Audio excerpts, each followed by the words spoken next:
Hola, hola. Tengan ustedes muy buenas tardes. Saludos de Prensa Atlanta. Con muchísimo gusto les habla Irene Díaz Bazán, directora de Prensa Atlanta y de nuestra revista Raíces, que ya la pueden conseguir en las tiendas hispanas y especialmente en los consulados hispanos, gratuita, distribución gratuita.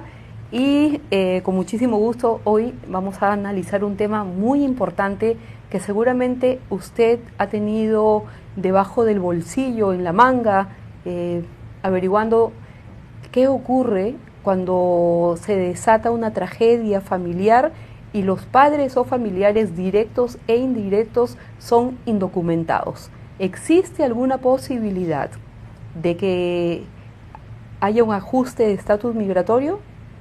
Esta pregunta la transferimos hasta aquí, hasta las oficinas de la abogada Joanna Cochran de la firma de abogados Cotto & Cochran Immigration Group. Abogada, gracias por estar con Prensa Atlanta. Hace varios días que no la podíamos ver. Estaba muy ocupada usted. Sí, gracias por tenerme aquí el día de hoy. Gracias, abogada. Fíjese, estábamos conversando antes de salir al aire en este programa, en esta intervención, de una desgracia que ocurrió, y este es solamente un ejemplo de lo que ocurre en nuestra comunidad. El día 4 de septiembre, cuando se celebraba Labor Day y muchas personas descansaban en sus hogares de estos días rigurosos de trabajo, 5 jóvenes lamentablemente perecieron en un accidente automovilístico. Algunos de los familiares de estas víctimas lamentablemente están en sus países en calidad de deportados. Alguien me preguntó, ¿hay alguna forma de hacer un ajuste de estatus para ellos?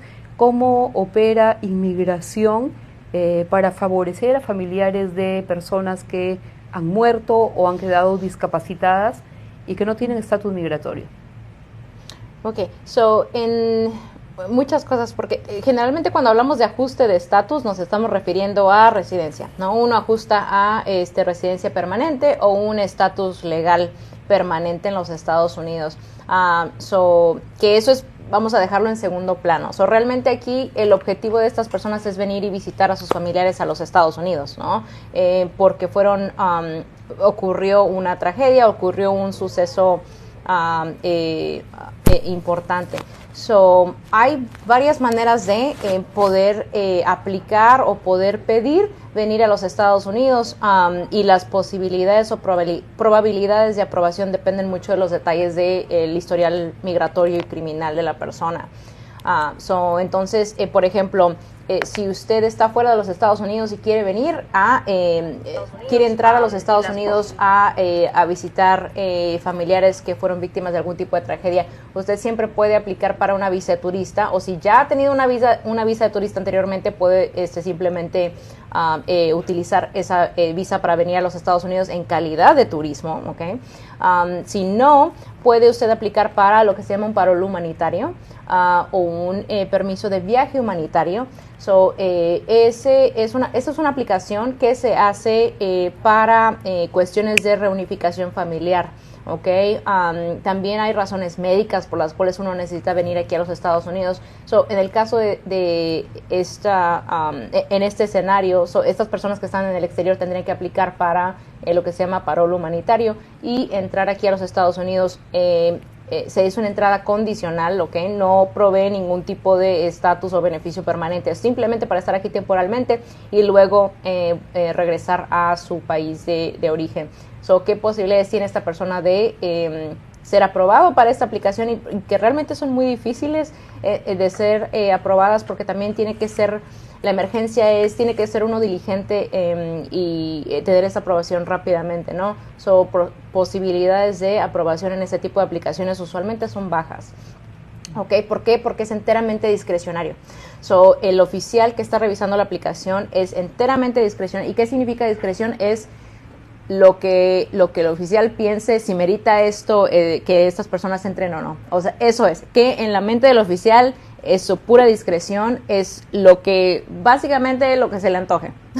Ok, ese es el estándar, la guía, la regla que sigue el oficial para aprobar o no este tipo de aplicaciones. Esa es una manera. La otra que estábamos hablando es lo de la visa U, o una visa de víctima de crimen, ¿verdad? Pero hay que tener en mente que este tipo de aplicación, una visa U o visa de víctima de crimen, es para una persona que fue víctima directa o indirecta, ¿ok? De un crimen, no de una tragedia, de un crimen. Okay, eso es muy importante porque el hecho de haber, de nuevo, yo no me sé los detalles exactamente de este escenario, ¿verdad? Pero si hubo por ejemplo, un incidente de que alguien perdió la vida en la vía pública, ya sea un accidente con un vehículo, tendría que ver si realmente eso fue un crimen o fue un accidente nada más. Esa es una diferencia muy grande. Porque hay la persona que se considera que es el agresor o la persona la persona que ofende o que causa el suceso no es siempre cargado criminalmente. A veces es nada más una demanda civil. Son dos cosas diferentes. Tendría usted que demostrar de que fue víctima de un crimen. Y tiene que ser un crimen de esos listados específicamente en este tipo de aplicaciones de visa 1. Puede ser nada más cualquier crimen tampoco. Entonces depende de los detalles. Claro. Cuando usted habla de crimen, por ejemplo, se podría establecer o se necesita la intervención de un abogado criminalista, en este caso, que pueda establecer que hubo un delito como tal. Si es que no se le ha levantado cargos a la persona. ¿Sí? Si el gobierno del condado, de la ciudad, ya levantó cargos criminales en contra de la persona que causó este accidente o colisión automovilística, entonces no es necesario el abogado criminalista, ¿no? Ya existe un proceso criminal, pero si no lo hay, sí va a tener que consultar con un abogado a ver qué se puede hacer en ese momento, porque sí tiene que demostrar que alguien fue víctima de un crimen, sí. Muy bien. Gracias, abogada. Para las personas que se están conectando, estamos con la abogada Joanna Cochran. Si tienen alguna duda, alguna consulta, pueden llamar al 770-817-7581, 770-817-7581. Pueden seguirla en sus redes sociales y también está en la página número 3 de nuestra revista Raíces. Incluso tiene el QR por ahí para que puedan ingresar a sus plataformas. La primera consulta es gratuita, abogada. Sí, correcto. A propósito de consultas, ¿cuáles son la mayor cantidad, digamos, de consultas que ustedes tienen? ¿Por ajuste de estatus, por temas de DACA? ¿Cuáles son los que tienen mayor demanda? Tenemos en esta firma vemos muchos casos de gente que tiene de defensa de deportación, ¿okay? Gente que tiene un caso abierto en la Corte de Inmigración, ya sea porque va a aplicar por una petición familiar, tiene algún familiar que pueda meter papeles por ellos, casos de asilo, tenemos muchos casos de asilo aquí, ya sea dentro o fuera de la Corte de Inmigración, y hay muchos casos de gente que ya viene de otras firmas o que hicieron ellos el proceso ellos solos y están ahorita en un proceso de apelación. Eso quiere decir que el juez les ha dado una decisión a ellos final y que no están de acuerdo con esa decisión, entonces están pidiendo una segunda revisión, que es una apelación. Hay ciertas características del asilo que las hacen viables, ¿no? Incluso personas que tienen asilo, por ejemplo, pueden cambiar su estatus si tienen hijos ciudadanos, por ejemplo. Sí, correcto. En algún momento uno puede empezar su camino, su proceso de inmigración aquí en los Estados Unidos con un cierto tipo de aplicación, y en cualquier momento, dependiendo de las circunstancias, ya sea que usted se case, se divorcie, sea víctima de un crimen, sea alguien más pueda o cambie algún tipo de ley, usted puede calificar para alguna otra cosa. No quiere decir que por la aplicación que usted empezó es precisamente por la cual usted va a terminar y va a conseguir papeles. Algunas veces algunas cosas pasan durante el proceso de inmigración de una persona que lo hace calificar para otras cosas, y algunas veces la gente no se da cuenta de que califica para otras cosas. Por eso es muy importante hacer una cita con un abogado y hablar de su caso. Sí, y algunas veces se necesita una segunda opinión también. Sí, es lo que le tratamos de exhortar a la gente que venga y tenga una consulta. Muy bien. Tengo la la percepción, abogada, de que en este gobierno del presidente Biden sí es cierto que se había endurecido mucho la ley, especialmente en la zona fronteriza de México con los Estados Unidos. Sin embargo, hay casos que ya se han ido dando y aceptando y aprobando durante este gobierno. Sí. ¿O es muy genérica mi apreciación? Pues sí y no. Hubieron casos, hubieron aplicaciones. Yo ya no veo ese temor que había antes en nuestra comunidad. Sí, porque las prioridades de deportación cambiaron. Muchas cosas. Hay que recordar que bajo el periodo presidencial de Trump, las personas que había un impulso para que cualquier persona que fuera arrestada, no importa qué tan menor era cero tolerancia. Era cero tolerancia, no importa qué tan menor haya sido el crimen, que era la política o el protocolo de ponerlos a ellos en proceso de deportación. O sea, había una motivación para poner a la gente en proceso de deportación.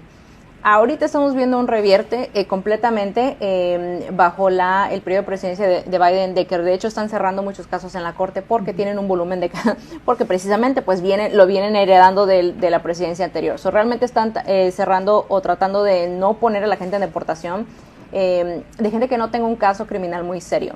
O sea, están siendo más selectivos con el tipo de personas que están poniendo en proceso de deportación. Entonces, esa es una. Lo que sí es de que muchos programas tampoco han podido andar. Por ejemplo, DACA.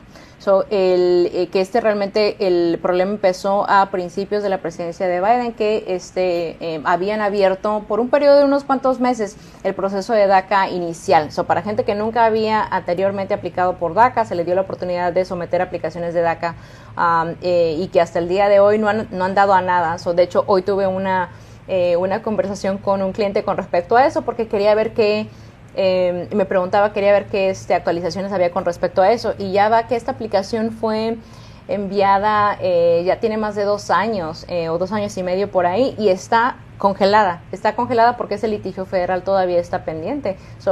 Las aplicaciones de DACA, que hubo una ventana de unos cuantos meses en que dejaron a muchas personas aplicar por primera vez por DACA, y de ahí no pasó absolutamente nada. Esa gente todavía tiene su aplicación de DACA pendiente, no ha pasado nada. No se la han denegado, pero tampoco serán aprobados. Entonces todavía seguimos en el limbo. Sí, todavía estamos pendientes por eso. Claro. Por otro lado, el TPS se sigue renovando. De hecho, el servicio de inmigración ha extendido a los salvadoreños, a los hondureños, a los inmigrantes de Haití y de otros países recurso, este beneficio migratorio. Sí, ajá, y en materia de TPS sí hemos tenido muchos avances, porque incluso nuevos países han sido agregados a la lista de Venezuela, por ejemplo. Sí, de beneficios de TPS, y se les ha extendido bajo la presidencia de Trump. Él había anunciado que iba, de hecho, a cerrar el programa de TPS para varios países, ¿no? Entonces ya ahorita bajo la presidencia de Biden eso ya lo dejaron a un lado, y de hecho ya han anunciado el periodo de reinscripción para muchos países de TPS. Al menos en materia de TPS sí hemos tenido muchos buenos avances. Excelente. ¿Tenemos alguna pregunta? Saludos de Cecilia Flores, que nos está mirando. Muchas gracias, Ceci. Formulen sus preguntas. Estamos con la abogada Johanna Cochran. Si tienen alguna duda, pueden llamar al 770-817-7581. Pueden ver ese número en pantalla, y también Prensa Atlanta constantemente está publicando y emitiendo unos videos muy significativos e interesantes que contienen información valiosa para nuestra comunidad en materia de inmigración, porque la abogada constantemente está haciendo programas y pastillas informativas, cápsulas informativas para que nuestra comunidad esté al tanto. Y esta pregunta que yo le había hecho, abogada, respecto a que ya no veo esa alta sensibilidad y miedo, está relacionada también con el tema de que, por ejemplo, en el condado de Gwinnett, donde están las oficinas de Cotton & Cochran Immigration Group, se erradicó el programa 287G, a través del cual las autoridades durante más de 10 años, me parece, que lo hemos venido cubriendo por más de una década, personas fueron deportadas por el simple hecho de carecer de una licencia de conducir. Eso se convirtió en un delito tan grave que las personas terminaban siendo expulsadas de los Estados Unidos, pero antes tenía que pasar por el doloroso proceso de estar encerrados, aislados en la cárcel de Stewart Detention Center o de la otra que queda en Irwin Detention Center. Y usted ha ido mucho para allá. Sí. De hecho, tiene hasta el día de hoy clientes a los que defiende y que trata de evitar su deportación. Sí, de hecho,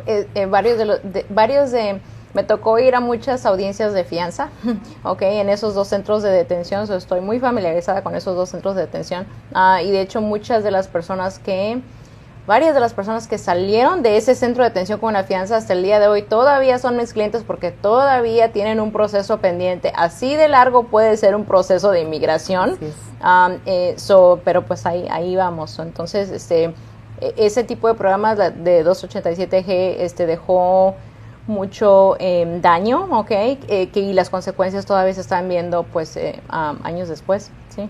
Así es.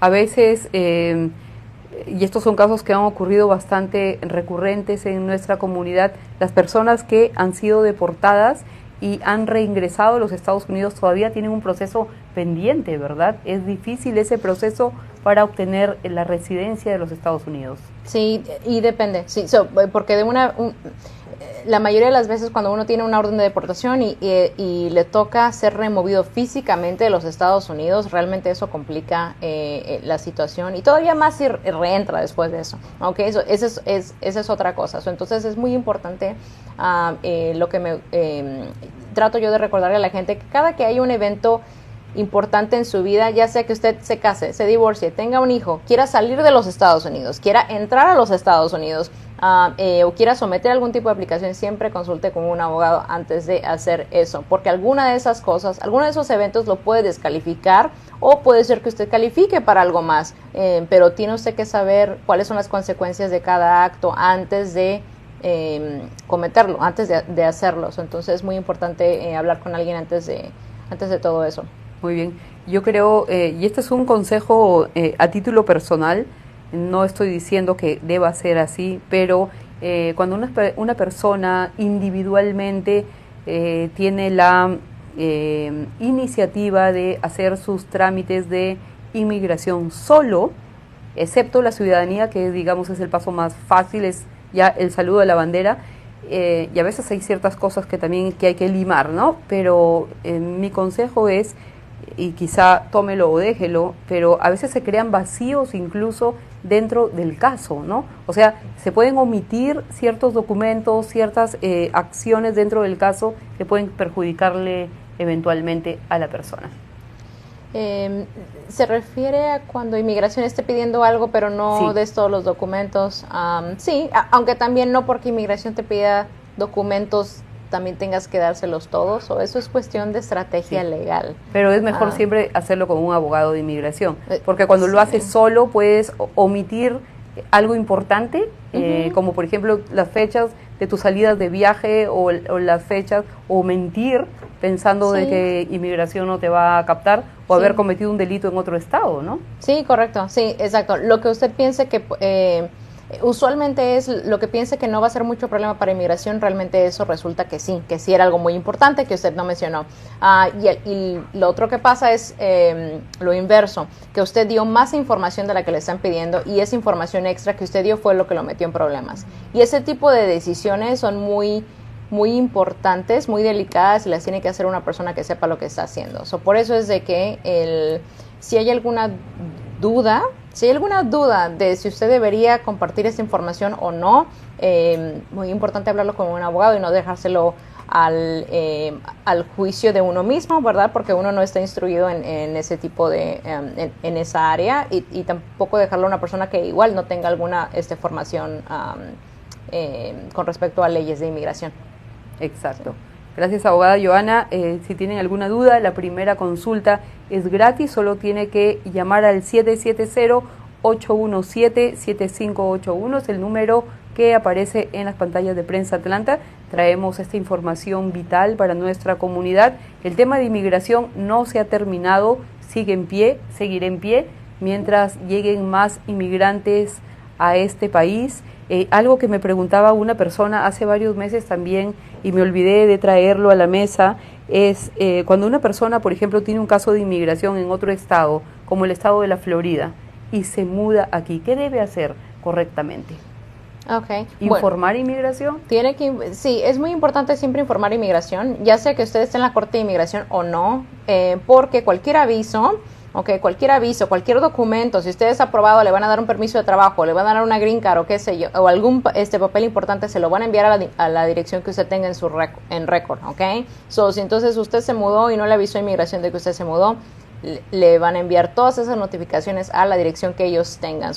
Y si algo no le llegó a usted, y usted fue quien no cambió su dirección, la culpa va a ser de usted, ¿ok? Entonces va a tener un tiempo muy difícil tratando de rectificar eso.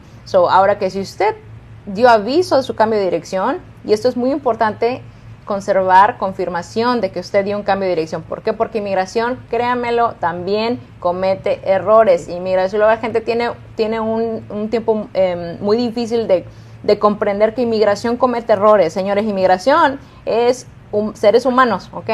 Entonces, es un ser humano que está poniendo información en la computadora, es un ser humano quien le llama, quien lo entrevista, la gente comete errores.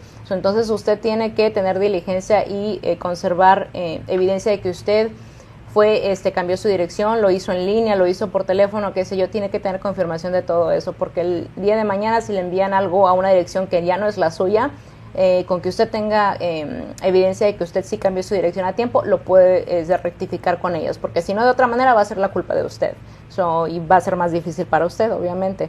Muy bien. Gracias, abogada. ¿Cuánto aprendemos en estos programas con la abogada Joanna Cochran? Tengo una pregunta extra, abogada, y esto es algo que le pasó a una persona de Sudamérica. Fue a renovar su licencia hace aproximadamente un mes y se dio con la ingrata noticia de que su tarjeta de residencia había caducado. Y había caducado justamente el día que fue a renovar su licencia. Una tarjeta de residencia que la había renovado durante 20 años. ¿Qué pasa con esas personas? ¿Se quedan sin estatus? ¿Son deportadas? ¿Son extraídas del país? Ok, no. Esta persona suena como que ya ha tenido la residencia de 10 años, sí. ¿No? Entonces es, ok. 20. O sea, la estuvo por renovando. Más de 20 años sale. Esta persona es residente. El problema es residente. El hecho de que se le expire su tarjeta de residencia no quiere decir que usted ya no sea residente. ¿Okay? Quiere decir que no tiene cómo comprobar que es residente. Esa es una cosa muy diferente. Entonces, lo que tiene usted que hacer es hacer una aplicación para renovar su residencia. Realmente no es gran cosa. Okay, pero sí tiene que tener detalle tiene que tener en mente las fechas de expiración, porque sí, ahora se va a tener que esperar a hacer la aplicación de renovar su residencia, porque si no el DMV o el departamento de licencias no le va o sea, eso es correcto, no le van a dar una licencia de conducir sin usted tener que evidencia por escrito de que usted tiene su residencia al tanto. Pero de que esta persona sigue siendo residente, sí. La residencia solamente te la puede quitar un juez de inmigración. Por una causa razonable, digamos. Sí, y tiene que tener una muy buena causa para eso. Sí, pero que el hecho de que se le expire su tarjeta de residente no quiere decir que ya no sea residente, nada más que, ¿cómo lo va a comprobar si no es con esa tarjeta? Ese es el problema. Muy bien. Una vez que se hacen residentes, ya no pierden una persona que es extranjera y se convierte en ciudadano estadounidense. No me voy a escuchar, pero tú lo repites. Sí. Se le puede quitar la ciudadanía o ya no, un ciudadano ya no, solamente los residentes. Alguien que sea naturalizado. Sí, Nos está preguntando por aquí Rosy si una persona que sea naturalizado como ciudadano de los Estados Unidos puede perder esta categoría. Ok. Sí puede, ok. Son cosas muy raras, ok, pero sí puede perder la ciudadanía por varias razones, pero usualmente es uno puede renunciar voluntariamente, ok, a la ciudadanía. Ese es número uno, ok, y usualmente eso la gente lo hace para evadir impuestos, ok. Entonces esa es una. Que eso todavía es más raro, pero pasa. El segundo es, puede haber proceso de denaturalización, así se llama, proceso de denaturalización traídos en contra suya, si es que inmigración en algún momento, y a veces, mire, hay justicia, pero la justicia a veces es lenta. Entonces, a veces inmigración se da cuenta de que una persona obtuvo su residencia o obtuvo su naturalización de manera fraudulenta. Okay, y eso quiere decir que, no sé, el matrimonio fue fraudulento, sus documentos fueron fraudulentos, o usted cometió un crimen que usted nunca disclose it. Lo dio a conocer. Nunca lo dio a conocer, esas cosas ya han pasado, usted las puede googlear, ¿ok? Entonces, ese es un proceso de denaturalización. Entonces, eso sí puede llegar a ocurrirle a usted y no hay un tiempo límite para hacer eso. Entonces, se lo dejo a juicio personal porque a veces hay gente que piensa que se sale con la suya y luego resulta de que muchos años después empieza el proceso de denaturalización. Como para el guión de una película. Sí. Abogada, y esto, esa es muy buena pregunta, gracias Rosy. Yo me imagino que en ese sentido alguien tendría que acusar a esa persona para que el caso sea reabierto, o es que inmigración aparece en el sistema una mano ahí de la nada y busca e investiga e indaga. Ay, pues mire, yo le tengo muchas historias, ¿ok? Cuéntemelas. Pero puede ser porque esa persona decide, por ejemplo, meter papeles por alguien más. Y durante ese proceso de que están revisando los documentos de las dos personas involucradas, se dan cuenta de que fulanito cometió algún tipo de fraude y que no lo agarraron en ese momento, ¿ok? Así usualmente ya me ha tocado. El otro es porque a veces también toca de que le cuestionen la ciudadanía a una persona que es nacida aquí en los Estados Unidos porque el acta de nacimiento no esté propiamente certificada o no esté algún nombre mal, y que le estén cuestionando incluso la ciudadanía a la persona que está pidiendo papeles por el pariente. Entonces, así de delicado es muy raro, pero sí pasa. Entonces, esa es otra cosa que hay que tener en personas cuenta. que son vígamas, ¿no? Que son casadas en su país y acá obtuvieron la ciudadanía a través de un matrimonio. Eso todavía es más común, y que... Pero es grave. Inmigración se dé cuenta, de que realmente resulta que usted estaba casado con fulanito cuando usted metió papeles por menganito y que nunca usted lo dijo y que por tanto su matrimonio no es correcto. O que usted estaba casado en el exterior. Ok, esa es otra cosa muy común. Usted está casado en un país fuera de los Estados Unidos y que nunca usted lo dijo, ok, o nunca dio usted los papeles de divorcio para mostrar que usted estaba libre para casarse con la persona aquí en los Estados Unidos. Sí, son muchos escenarios, ok. Entonces, el hecho de que uno sea ciudadano americano no quiere decir que usted esté 100% libre de toda pregunta o de todo cuestionamiento. O sea, sí puede pasar de que estén preguntando o estén indagando en su historial de inmigración. Por eso es que cuando también uno empieza un proceso por otra persona, el peticionario, ¿okay? Empieza un proceso por alguien más, ya sea por la mamá, por el esposo, por los hijos, siempre es al menos mi diligencia de obtener la información de cómo el peticionario obtuvo sus propios papeles. Yo necesito revisar cómo esta persona fue que obtuvo la ciudadanía, porque eso es algo que también va a estar bajo la lupa.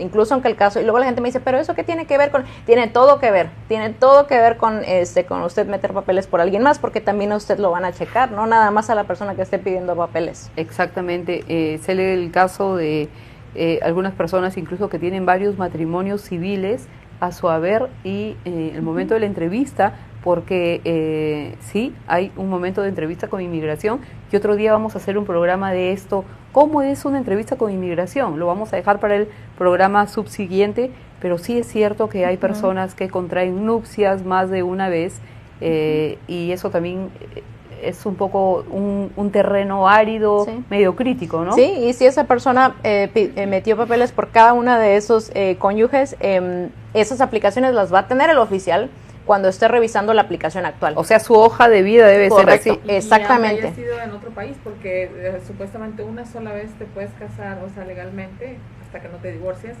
en donde sea, en cualquier lugar del mundo, tú estás casado y vienes a Estados Unidos y es válido el matrimonio, aunque sea en la India o en cualquier otro lado. O sea, sí, bueno, en algunos otros países uno puede estar casado con más de una persona, pero ¿verdad? Pero aquí en los Estados Unidos, señor, no, nada más una vez hasta que el matrimonio termine de manera legal.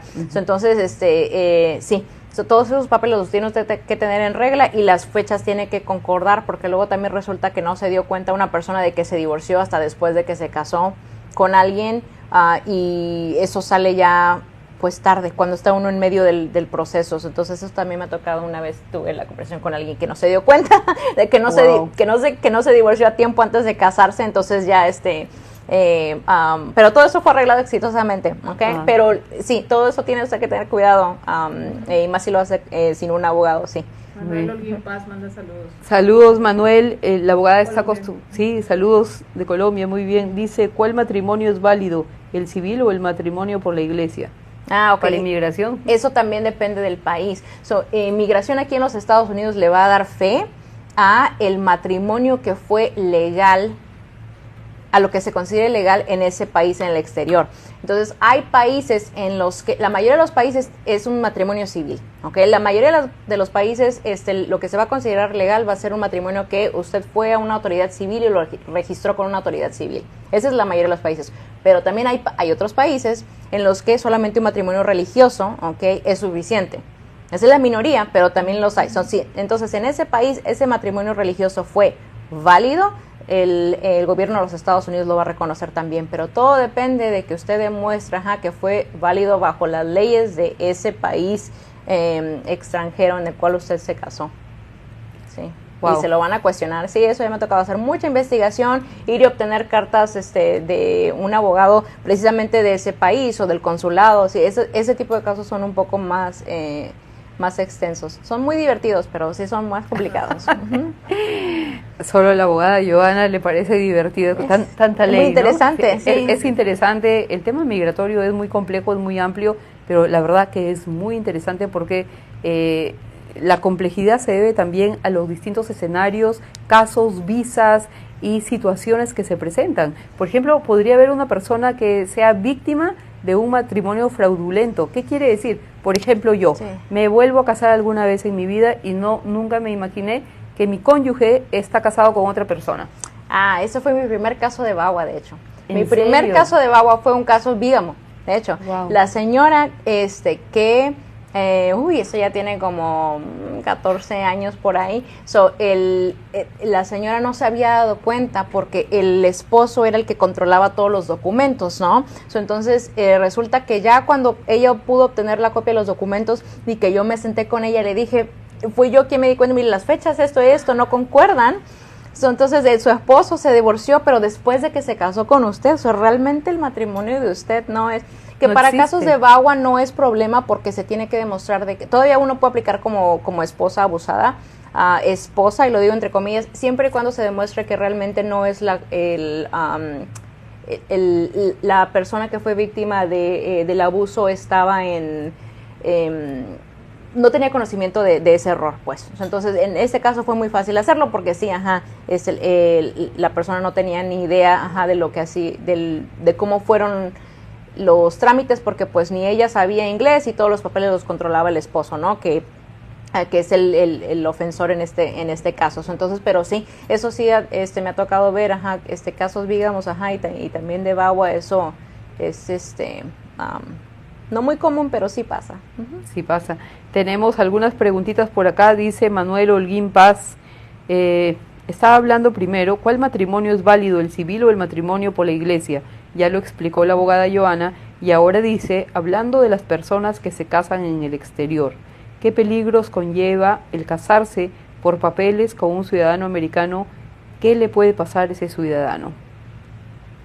Ok, aquí la persona está preocupada por el ciudadano y no por el solicitante. Bueno, para empezar, uno de los avisos que te da inmigración, a la hora de tu entrevista de matrimonio es de que si resulta ser que las autoridades encuentren que tu matrimonio es fraudulento, tú puedes ser sujeto a una penalidad de $250,000 y 5 años de prisión.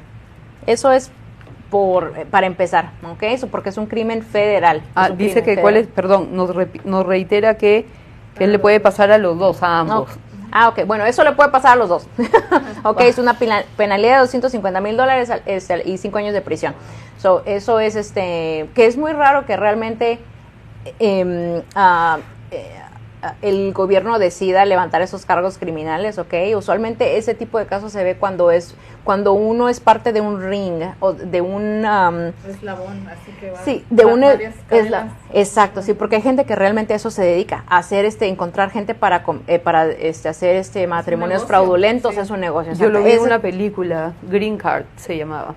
Ah, ok, sí, esa gente es así, créame que sí, va a prisión. Ya cuando es, usualmente dos individuos, ajá, y que no han cometido eso anteriormente, bueno, nada más se les dice, sabes que no creemos que tu matrimonio sea verdadero y creemos que es fraudulento, y ahí termina la cosa. Usualmente no hay, no se eleva a un caso criminal.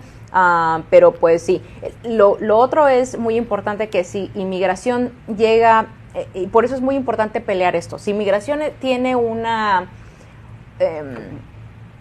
hay dos cosas diferentes, que inmigración piense que no tienes tú suficientes pruebas para demostrar que tu matrimonio es verdadero, y otra es que inmigración piense que tu matrimonio es fraudulento.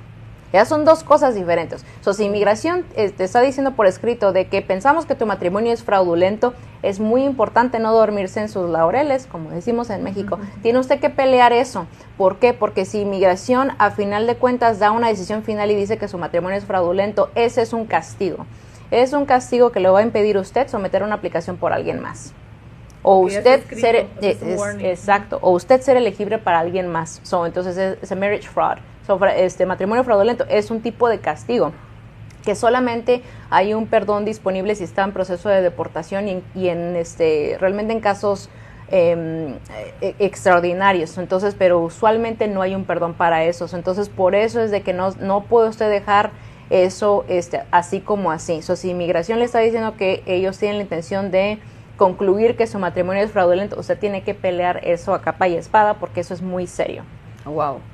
Y esas personas que están en esa cadena, ese eslabón por negocio de hacer estos matrimonios fraudulentos o que no son válidos, ¿a los cuántos años se pueden divorciar si no los cachan en la jugada, en la movida?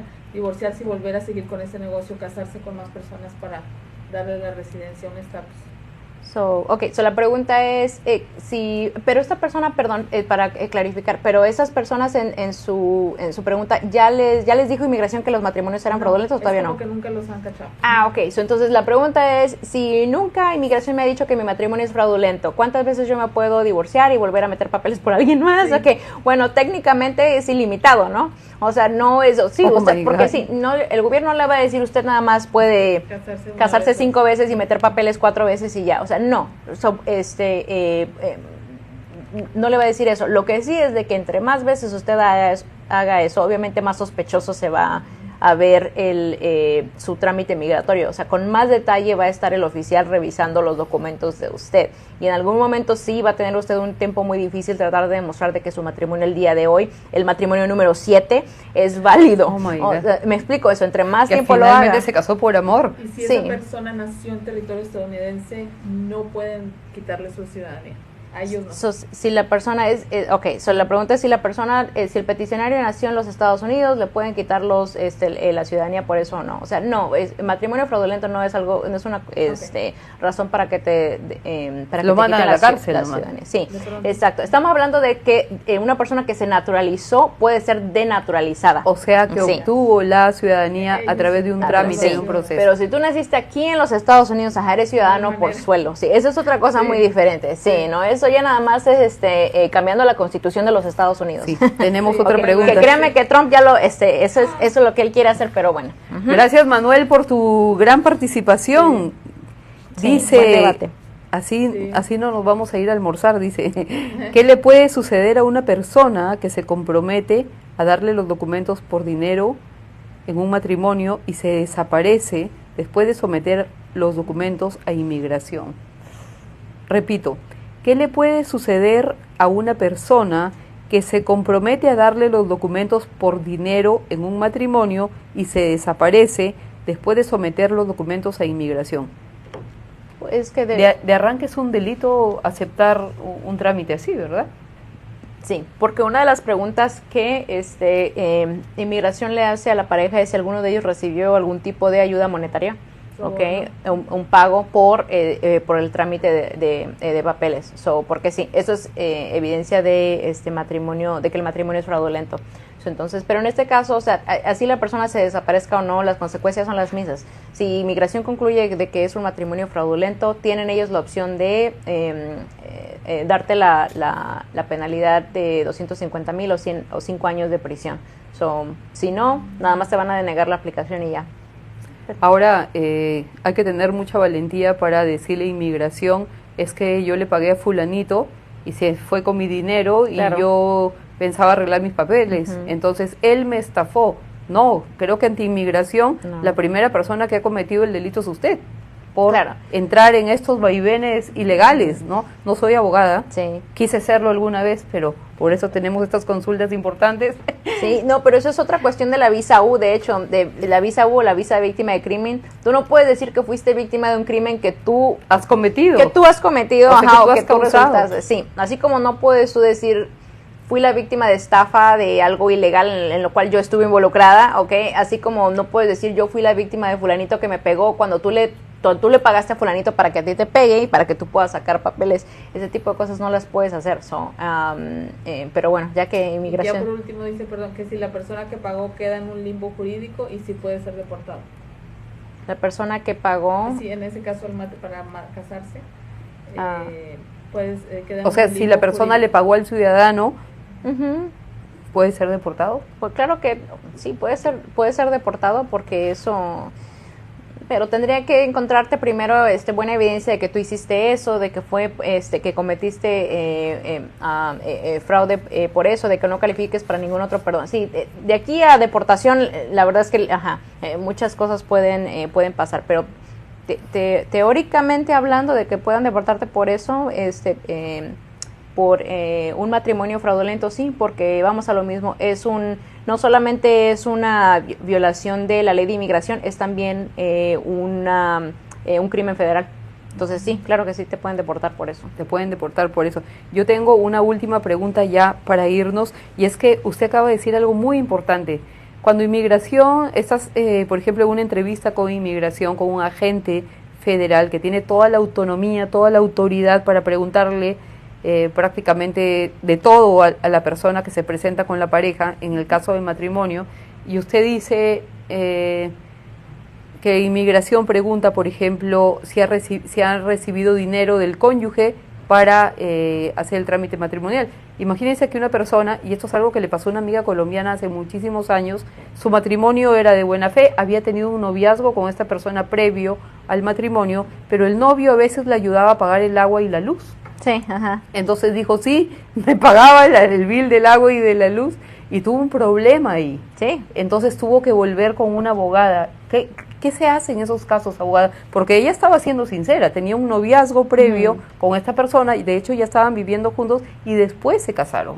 Sí, y déjeme preguntarle, esa es una respuesta que ella dio a la hora de su entrevista, me imagino. Sí. Ok. Eso es un excelente... Porque usted me ha hecho acordar de esa situación. Por la primera persona a la que se la contó fue a mí. Sí, ese es un excelente punto. La gente subestima las entrevistas con inmigración, pero la subestima. Usted tiene que pensar que la manera en que los oficiales le hacen preguntas es a veces capciosas. Son capciosas, exactamente.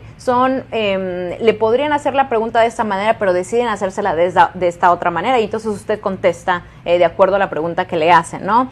Y si Como no hay los ninguno, periodistas preguntan, ¿no? Claro, y si no hay ningún otro testigo ahí más que el oficial, y usted adivine cuál es la palabra que va a ganar, la del oficial, no la de usted. Sí, por eso es muy importante también que usted vaya con un abogado. Y a veces yo voy, ok, y no me toca decir nada, porque lo que voy yo es como casi como monitorear una entrevista, ¿no? Tomando mis notas, ver cómo fue que preguntó el oficial. Yo tomo notas de todo. Para eso sí, me gusta transcribir absolutamente todo, la manera en que se preguntó la pregunta, la manera en que se contestó. ¿Por qué? Porque en algún momento el oficial puede, después de la entrevista, mandarle a usted una hoja diciendo, necesito que explique la discrepancia en esta respuesta que usted dio a la hora de la entrevista y con esta otra información que encontramos por acá, ¿no? Entonces yo veo mis notas y veo, no, esa no fue la pregunta, o esa no fue la respuesta, o el contexto de esta conversación es tal y tal. Entonces el oficial puede usted torcerle las respuestas a como ellos les dé la gana, si es que no hay ningún otro testigo ahí. Entonces la gente siempre subestima eso, de que todo, algunas veces va bien la entrevista, qué bueno, y algunas otras veces lo que uno piensa que es una respuesta muy inofensiva termina siendo un gran problema. Entonces por eso es muy importante ir con un abogado también, simplemente por el hecho de monitorear y ver que no haya nada que pueda malinterpretarse en el futuro. Excelente Entonces, explicación, de verdad. Es usted una fuente de conocimiento y eso también lo aplicamos a la vida real que le puede ocurrir a cualquier inmigrante. Yo me acabo de acordar esta situación que pasó una amiga mía hace muchos años, todo era completamente de buena fe. Ahora, es un poquito contraproducente porque, claro, los agentes de inmigración están preparados para hacer preguntas capciosas y eventualmente hacer caer al inmigrante y constatar si el matrimonio es de buena fe o no. Pero también se nos aconseja siempre decir la verdad, abogada. En el caso de esta amiga, dijo, sí, me paga el agua y la luz, ¿no? Correcto, porque ella tomó esa pregunta muy literal. Ahí está. Entonces, sin realmente especificar. Si, por ejemplo, un abogado hubiera estado ahí, el abogado diría... no al lugar. ¿No la deja contestar? No eso, pero simplemente sí pedir clarificación al oficial de qué contexto. Pagos, pagos como una alimony. Como un sustento matrimonial. Ajá, sí, porque luego uno de los esposos luego es el único que trabaja, ¿no? Entonces tú llegas después y dices, aquí está el dinero para la cena, ¿no? Estas semanas. Entonces, y ese es un tipo de intercambio de monetarios. Entonces mi pregunta hubiera sido, ¿me puede dar el contexto de pagos en qué tipo de circunstancias? Ahora, en su defensa, la persona entrevistada también podría decir, como yo no tengo todavía un permiso de trabajo, no puedo trabajar, no quiero violar la ley, por eso que mi novio me está ayudando. Y en ese sentido me he casado para poder salir adelante, ¿no? Se casó para obtener un permiso de trabajo. No, o sea, por pero amor. Pero ya ve, ajá. Sí. Ahí uno cae. Sí, es que ya caí. Eso, sí, yo como yo. O sea, me estoy poniendo en el escenario de esta persona que así como yo cayó hace años, ¿no? Sí, yo no he caído anti-inmigración, adiós, lo gracias. más fácil es torcer la respuesta de una persona, eso es lo más fácil, por eso es de que... Sí. Claro, son expertos, tienen ese tipo de preguntas todo el día, todos los días, claro que sí, si ellos quisieran meterlos en problemas lo pueden hacer. Pero se da cuenta, hay una vulnerabilidad, hay una línea tan delgada entre decir la verdad y caer en un hueco vacío en el que te puede poner un agente de inmigración. Y dar más información de la que te piden, porque esa es la otra cosa que mete a la gente en problemas. Nadie le preguntó si usted tenía un hijo que no considera hijo legítimo allá en Nicaragua, no, nadie le preguntó eso, pero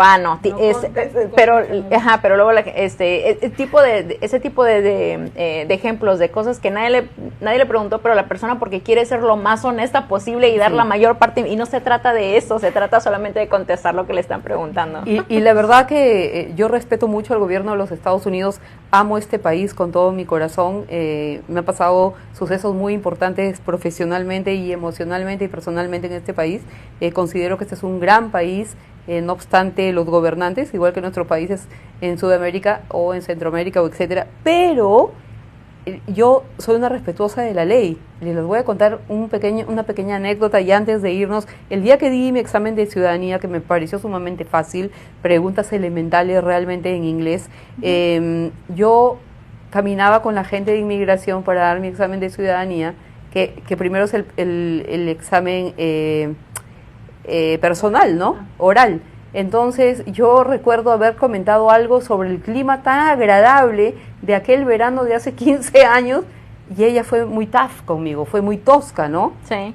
Ella nunca me hizo, she didn't talk to me back, o sea, ella nunca me dio una respuesta sobre lo que yo dije, ¿no? Qué lindo día, ¿no le parece súper sano? Y aprendí a que yo a veces también hablo de más, ¿no? O sea, no debía hacer ningún comentario ni del clima ni de nada. Sí, de nada. Sí, y correcto, sí, porque en la gente piensa que en tratar de alivianar el ambiente y no, en una de esas que usted empiece a hablar de eso va a llevar a otra cosa, que va a llevar a otra cosa y va a llevar a otra cosa y entonces ya se metió usted en problemas.